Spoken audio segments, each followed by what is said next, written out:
Our top story, US President Donald Trump plans to issue an executive order to impose sanctions on anyone engaged in arms trade with Iran after a UN arms embargo ends.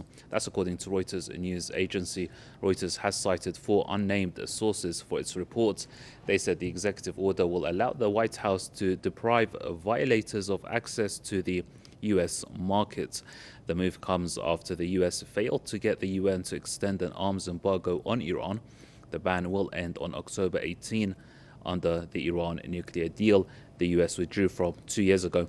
The UN Security Council last month also rejected the US bid to trigger the snapback mechanism within the deal and reinstate international sanctions on Iran. Tehran says it is obvious that none of the Council's members have accepted the eligibility of US claims that it can activate the mechanism. Political analyst Jason Unruhe says the US has resorted to using bullying tactics to achieve its goals and impose an arms embargo on Iran.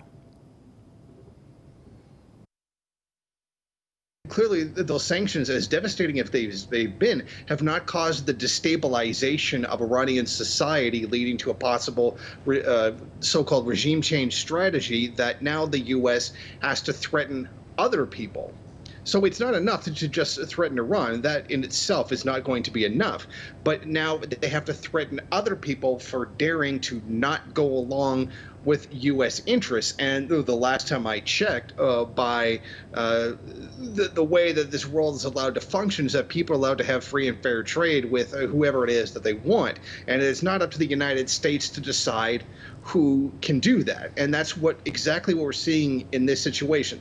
The U.S. has not gotten what it is that they want, a damaged Iran. So now they're going to take it to even greater extremes and threaten other people for going along with it. We see this in other arenas as well. The U.S. is now threatening to sanction Germany if it goes along with a gas deal with Russia, which has nothing to do with the United States, other than the fact that Germany has decided to go with a Russian supplier rather than an American supplier.